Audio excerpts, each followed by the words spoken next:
Hello friends, welcome to you all on my channel. I am Pradeep Kumar Mishra. आज discuss करने वाले हैं अपन हिंदी साहित्य के बारे में, क्योंकि सभी कंपटीशन जो एग्ज़ाम होते हैं उनमें हिंदी ज़रूर ही पूछी जाती है। तो इसमें सबसे पहले क्या है, इसमें सबसे पहले समझने वाली जो कुछ पॉइंट्स हैं उनको देख लेते हैं। तो भाषा शब्द की व्युत्पत्ति जो है संस्कृत की भास धातु से हुई है। भाषा अभिव्यक्ति का माध्यम होता है, मतलब अभिव्यक्ति का माध्यम जो है वो एक भाषा होती है।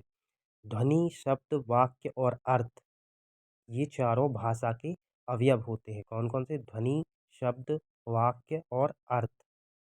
भाषा वह माध्यम है जिसके द्वारा मनुष्य अपने भावों, विचारों तथा संवेदनाओं को संप्रेषित कर सकता है। हम सभी जानते हैं कि भाषा ही वह माध्यम है जिसके द्वारा हम अपने विचार दूसरों तक पहुंचाते हैं। ठीक है।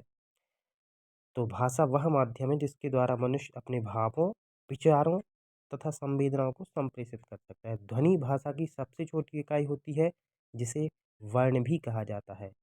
वर्ण या ध्वनि भाषा की सबसे छोटी इकाई होती है। वर्ण का अपना कोई अर्थ नहीं होता है। यदि अकेला कोई वर्ण है तो उसका कोई अर्थ नहीं होगा। वर्णों के मेल से जिस सार्थक वर्ण समूह की सृष्टि होती है उसे शब्द कहते हैं।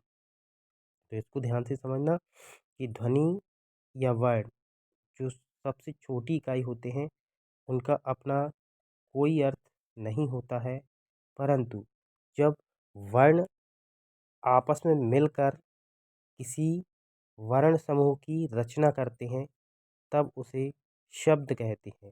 और शब्द जो है वह एक भाषा का अवयव होता है। तो वर्णों के मेल से जिस सार्थक, ध्यान रखना सार्थक, निरर्थक नहीं, सार्थक वर्ण समूह बनेगा उसको शब्द कहेंगे। ठीक है। निरर्थक को शब्द नहीं कहेंगे। आगे शब्द और अर्थ का घनिष्ठ संबंध होता है। जैसे हम जानते हैं, जैसे अभी जस्ट एक सेकंड पहले मैंने कहा था कि शब्द और अर्थ, यदि शब्द जो है निरर्थक है तो वो किसी काम का नहीं है। जब वह सार्थक है तभी वह किसी काम का है। तो शब्द और अर्थ का घनिष्ठ संबंध होता है। शब्द अर्थ से पृथक नहीं रह सकता है। अर्थ के अभाव में कोई भी शब्द निरर्थक ध्वनियों का समूह मात्र रह जाता है। अर्थ के अभाव में कोई भी शब्द निरर्थक ध्वनियों का समूह मात्र रह जाता है। उसका कोई अर्थ नहीं होता, वह केवल एक समूह है। भाषा का रूप उच्चारण तथा लिपि के माध्यम से संप्रेषित होता है। संप्रेषित का मतलब कम्युनिकेट या कम्युनिकेशन। तो भाषा का रूप जो है वो उच्चारण, जो अपन उच्चारित करते हैं, और लिपि, लिपि जो होती है, लिपि की लिए भी आगे डेफिनेशन है, देखते हैं उसको। लिपि के माध्यम से संप्रेषित होता है। उच्चारण ध्वनि संकेत है जो शारीरिक अवयवों के माध्यम से व्यक्त होता है। ठीक है। शारीरिक अवयव इसमें कौन कौन से होते हैं अपने, जिनसे अपन उच्चारण करते हैं। लिपि, लिपि वह ध्वनि संकेत है जिसके द्वारा भाषा का प्रसार तथा संरक्षण संभव है। जो कई सारी लिपियां अपन हिंदी साहित्य में पढ़ते आए हैं, आगे भी पढ़ेंगे, वीडियो में देखेंगे। तो लिपि वह ध्वनि संकेत है जिसके द्वारा भाषा का प्रसार तथा संरक्षण संभव है। यदि भाषा का प्रसार और संरक्षण नहीं होता है तो भाषा का अस्तित्व जल्द ही समाप्त हो जाता है। यदि आपको भाषा के अस्तित्व को बना के रखना है तो उसके प्रसार और संरक्षण को बना के रखना होगा, और उसके लिए लिपि जिम्मेदार होती है। हिंदी भाषा देवनागरी लिपि में लिखी जाती है। जो अपनी हिंदी है वो देवनागरी लिपि में लिखी जाती है, जबकि यूरोपीय भाषाओं को रोमन अथवा ग्रीक लिपि में लिखा जाता है। ठीक है। और यूरोपीय भाषाओं को रोमन तथा ग्रीक लिपि में लिखा जाता है, जबकि हिंदी भाषा को देवनागरी लिपि में लिखा जाता है। भाषा वाक्य से रूप ग्रहण करती है। कोई भी भाषा जो है वो वाक्य से रूप ग्रहण करती है। वाक्य जो है वाक्य शब्दों से रूप ग्रहण करते हैं। सभी शब्द मिलकर किसी वाक्य का निर्माण करते हैं।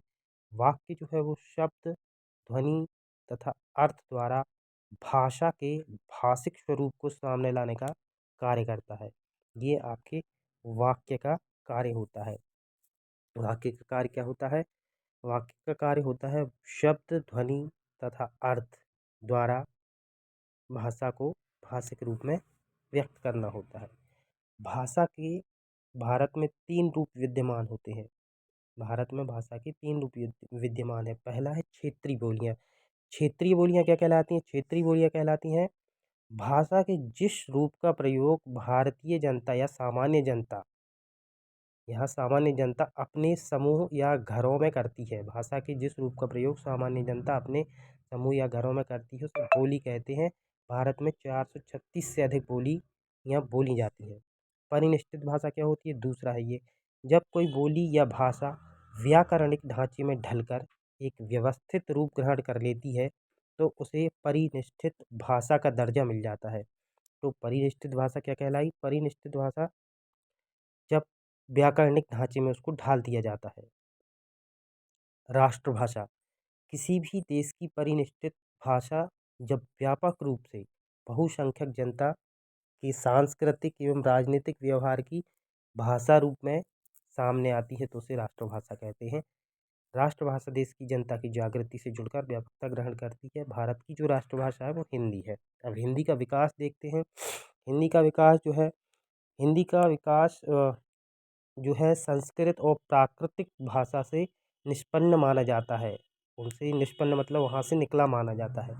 हिंदी का विकास जो है वो संस्कृत और प्राकृत प्राकृत भाषा से निष्पन्न माना जाता है। हिंदी का विकास आधुनिक आर्य भाषाओं के प्रभाव में हुआ है, जैसे खड़ी बोली। ठीक है, खड़ी बोली जो है वो सौर सैनी अपभ्रंश से निकली हुई है। खड़ी बोली सौर सैनी अपभ्रंश से निष्पन्न हुई है। अमीर खुसरो, इनने खड़ी बोली भाषा में रचनाएँ की हैं और इनने उस खड़ी बोली का जिसका यूज़ किया है उसे हिंदवी कहा है।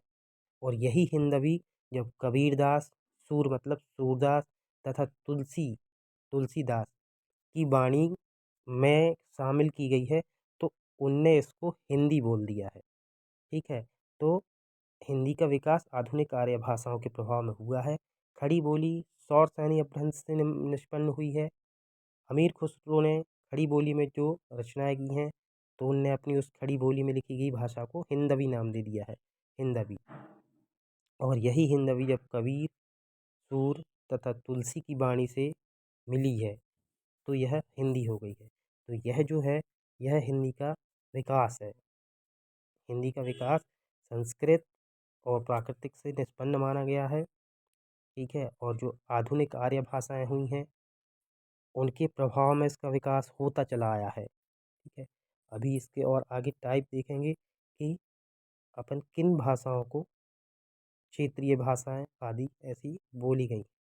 तो हिंदी में खड़ी बोली के साथ ब्रजभाषा, अवधी जो अवध प्रदेश वाली होती है, राजस्थानी आदि के शब्दों तथा रूपों का प्रयोग हुआ है।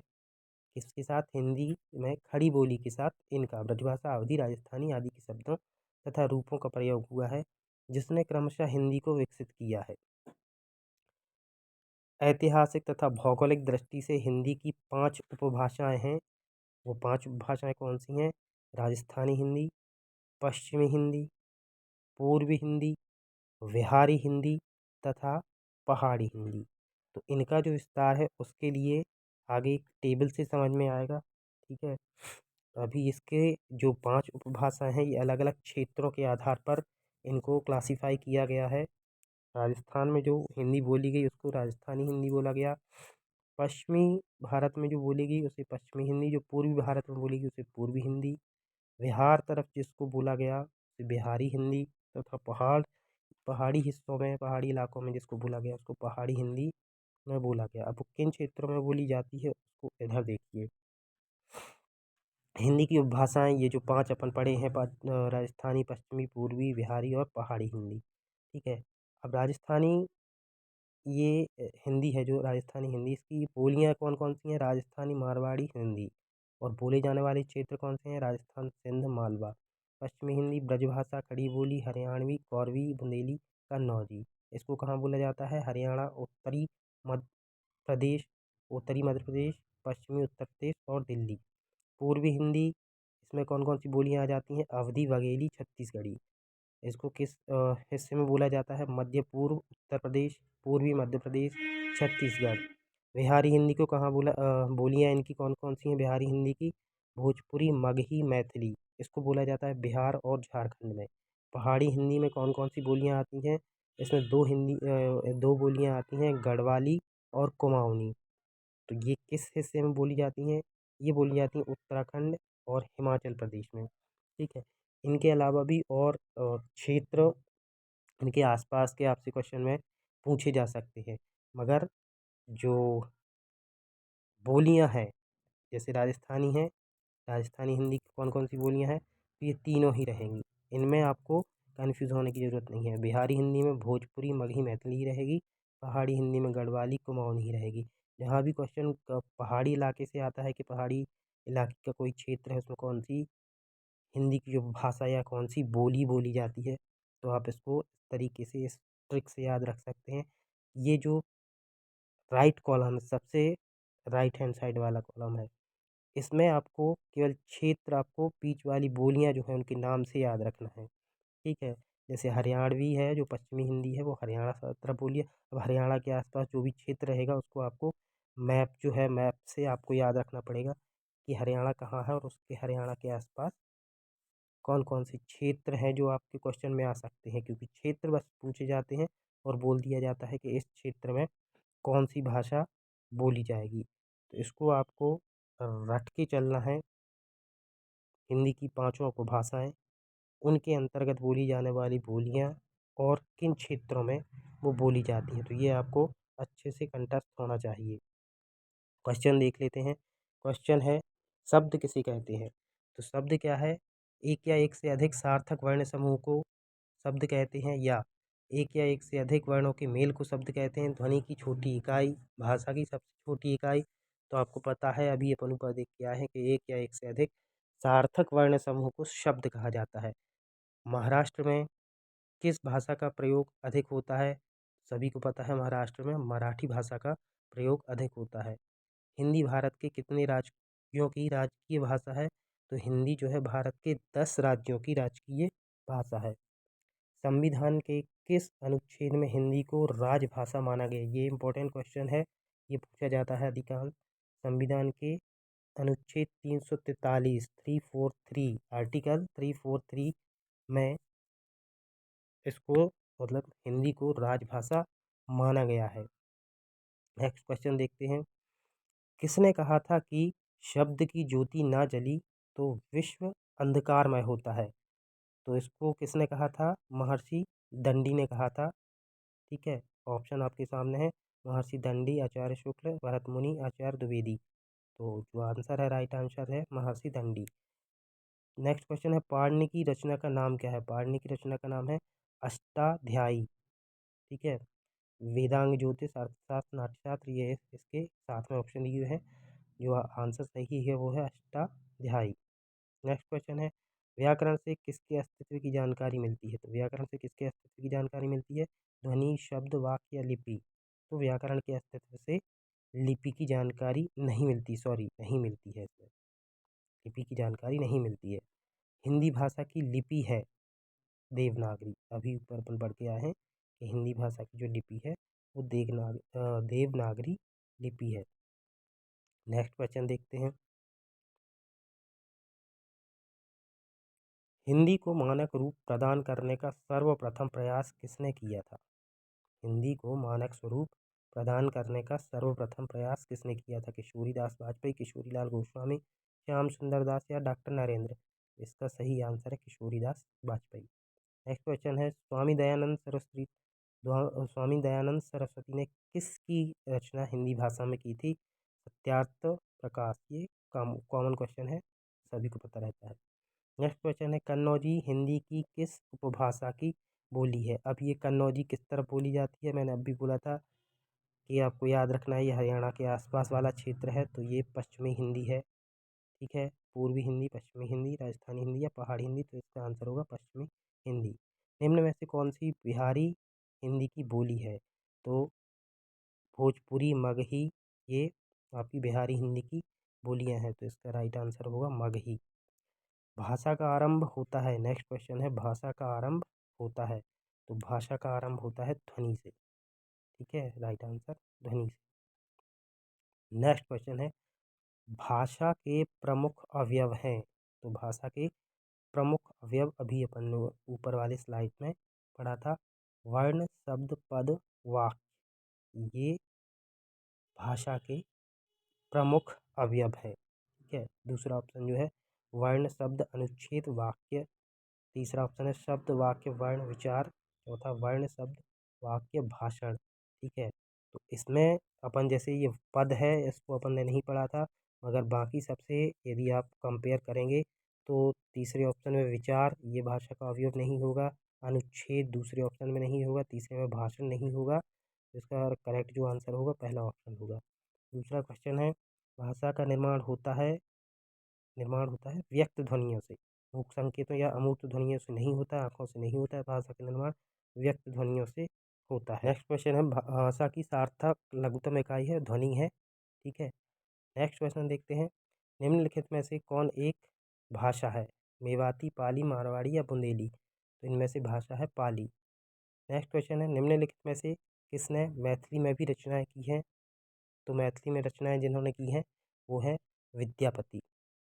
नेक्स्ट क्वेश्चन है, निम्नलिखित में से कौन सा प्रांत हिंदी क्षेत्र के अंतर्गत नहीं आता है? तो हिंदी क्षेत्र के अंतर्गत नहीं आता है गुजरात। ये कहाँ से आता है? क्योंकि ये ऊपर वाले जो क्वेश्चन है, सॉरी ऑप्शन है हरियाणा, उत्तराखंड, झारखंड, इनमें सभी में पहाड़ी हिंदी और हरियाणवी या पश्चिमी हिंदी बोली जाती है, गुजरात में नहीं बोली जाती है, तो ये हिंदी क्षेत्र के अंतर्गत नहीं आता है। हिंदी दिवस कब मनाया जाता है? हिंदी दिवस मनाया जाता है 14 सितंबर को। बिहारी हिंदी के अंतर्गत कौन सी बोली नहीं आती है? तो मैथिली, मगही, भोजपुरी ये तीनों बिहारी हिंदी के अंतर्गत आती हैं। अवधी जो है वो पूर्वी हिंदी के अंतर्गत आती है, ये बिहारी हिंदी के अंतर्गत नहीं आती है। नेक्स्ट क्वेश्चन है, निम्नलिखित में से किस राज्य की राजकीय भाषा हिंदी नहीं है? तो पंजाब, हरियाणा, उत्तराखंड या मध्य प्रदेश? तो इसमें जो राइट आंसर है वो है पंजाब। पंजाब राज्य की राजकीय भाषा हिंदी नहीं है, बाकी हरियाणा, उत्तराखंड, मध्य प्रदेश इन तीनों की राजकीय भाषा हिंदी है। ठीक है, नेक्स्ट क्वेश्चन की तरफ बढ़ते हैं। अमीर खुसरो ने हिंदी के लिए क्या प्रयुक्त किया है? तो अमीर खुसरो ने हिंदी के लिए प्रयुक्त जो वर्ड किया है वो है हिंदवी, जिसको कबीर और सूरदास आदि ने आके हिंदी बोला है। पूर्वी हिंदी का संबंध माना गया है, तो पूर्वी हिंदी का संबंध माना गया है मागधी अपभ्रंश, अर्ध मागधी अपभ्रंश, शौरसेनी अपभ्रंश, इनमें से कोई नहीं, तो इसका राइट आंसर है अर्ध मागधी अपभ्रंश। नेक्स्ट क्वेश्चन, हिंदी की कितनी बोलियां हैं? तो हिंदी की 20, 18, 15 या 17? 18 बोलियां हैं। ये 18 बोलियां जो 5 उपभाषाएं थी अपनी हिंदी की, पश्चिमी, पूर्वी, राजस्थानी, बिहारी वगैरह, तो उनकी जो टोटल बोलियां हैं टोटल होती हैं 18। राजकीय कार्यों में, नेक्स्ट क्वेश्चन है, राजकीय कार्यों में प्रयुक्त होने वाली भाषा कहलाती है राजभाषा। हिंदी की उपभाषाएं कितनी हैं? हिंदी की उपभाषाएं 5 हैं। हिंदी अपनी किस बोली का मानक रूप है? हिंदी अपनी किस बोली का मानक रूप है? ये खड़ी बोली का मानक रूप है। ठीक है, नेक्स्ट क्वेश्चन जो है, भारत में भाषाओं का साहित्यिक विकास क्रम माना जाता है, तो साहित्यिक विकास क्रम जो है वो है संस्कृत, उसके बाद पाली, फिर प्राकृत, उसके बाद फिर अपभ्रंश। तो ये भारत में भाषाओं का साहित्यिक विकास क्रम माना गया है। ठीक है, आगे बढ़ते हैं नेक्स्ट क्वेश्चन की तरफ। ये क्वेश्चन इसी तरीके से रिपीट वगैरह होते रहते हैं, कंफ्यूज करते रहते हैं, तो आपको ध्यान रखने की ज़रूरत है। भाषा संस्कृत की किस धातु से निष्पन्न हुई है? तो भाषा संस्कृत की भास धातु से निष्पन्न हुई है। निम्न में से कौन सा शब्द फारसी का नहीं है? दोस्तों, शब्द जो भेद है, शब्द भेद अपन अगले वीडियो में देखेंगे, कितने प्रकार के शब्द भेद होते हैं, तो उनमें से ये क्वेश्चन वहाँ भी बन सकता है। तो निम्न में से कौन सा शब्द फारसी नहीं है? तो संस्कृत जो है वो फारसी का शब्द नहीं है। निम्न में से किसे आधुनिक आर्य भाषा नहीं माना जाता है? तो आधुनिक आर्य भाषा अपभ्रंश को नहीं माना जाता है। नेक्स्ट क्वेश्चन है, प्राकृतिक भाषाओं से अपभ्रंश के परिनिष्ठित रूप का विकास कहाँ हुआ है? तो प्राकृतिक भाषाओं से अपभ्रंश के परिनिष्ठित रूप का विकास मध्य भारत में हुआ है। नेक्स्ट क्वेश्चन है, अपभ्रंश के कितने भेद प्रचलित हैं? अपभ्रंश के 3 भेद प्रचलित थे या हैं। नेक्स्ट क्वेश्चन है, पाली को खालिस्तान भाषा भी कहा जाता है। देश भाषा, देव भाषा, लोक भाषा, जन भाषा। तो पाली को देश भाषा भी कहा जाता है। नेक्स्ट क्वेश्चन है, मागधी निम्न में से किस भाषा को कहा जाता है? तो मागधी निम्न में से किस भाषा को कहा जाता है? पाली को कहा जाता है। नेक्स्ट क्वेश्चन है, आचार्य हेमचंद ने किसके व्याकरणों की रचना की है? तो इन्होंने प्राकृतिक तथा अपभ्रंश के व्याकरणों की रचना की है। नेक्स्ट क्वेश्चन है, निम्न में से कौन प्राकृतिक का भेद नहीं है? तो कौशली जो है वो प्राकृतिक का भेद नहीं है। बाकी सौरसैनी, अर्धमागधी और पैसाची ये तीनों प्राकृतिक का भेद हैं। कौशली प्राकृतिक का भेद नहीं है। नेक्स्ट क्वेश्चन है, व्याकरण दर्पण किसकी रचना है? तो व्याकरण दर्पण जो रचना है वो किसकी है? शिव पूजन सहाय। ये क्वेश्चन ध्यान रखने वाला है, ये हमेशा आता रहता है। व्याकरण दर्पण किसकी रचना है? शिव पूजन सहाय की। कहीं कहीं इसका आंसर रामचंद्र शुक्ल भी दिया गया है, परंतु वह गलत है। सही आंसर है शिव पूजन सहाय। नेक्स्ट क्वेश्चन देखते हैं, किस देश में हिंदी बोली तथा लिखी जाती है? श्रीलंका, मॉरिशस, ईरान या मिस्र? तो मॉरिशस में हिंदी बोली तथा लिखी जाती है। मॉरिशस ऐसा देश है जिसमें हिंदी बोली तथा लिखी जाती है। मेवाती, नेक्स्ट क्वेश्चन है, मेवाती हिंदी की किस उपभाषा वर्ग से संबंधित है? तो सीधा सा ये तो अपन को पता है, मेवाड़ या मेवाती या मेवाड़ी जो है वो राजस्थानी है। ठीक है, बिहारी, पहाड़ी, पश्चिमी हिंदी या राजस्थानी, जो राजस्थानी उपभाषा राजस्थानी हिंदी जो है उसका ये उसी वर्ग में आती है। नेक्स्ट क्वेश्चन है, कौन सी बोली हिंदी की उपभाषा पहाड़ी की नहीं है? तो गढ़वाली और कुमाऊनी पहाड़ी हिंदी की उपभाषाएं हैं या बोलियां जिनको बोलते हैं, कोंकणी नहीं है।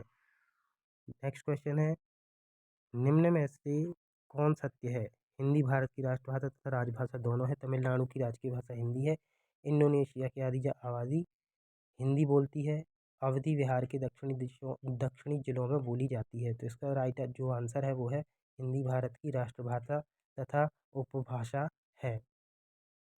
दोस्तों, यदि मेरे क्वेश्चन आपको पसंद आते हैं तो प्लीज़ सब्सक्राइब कीजिए, शेयर कीजिए। Thank you for watching.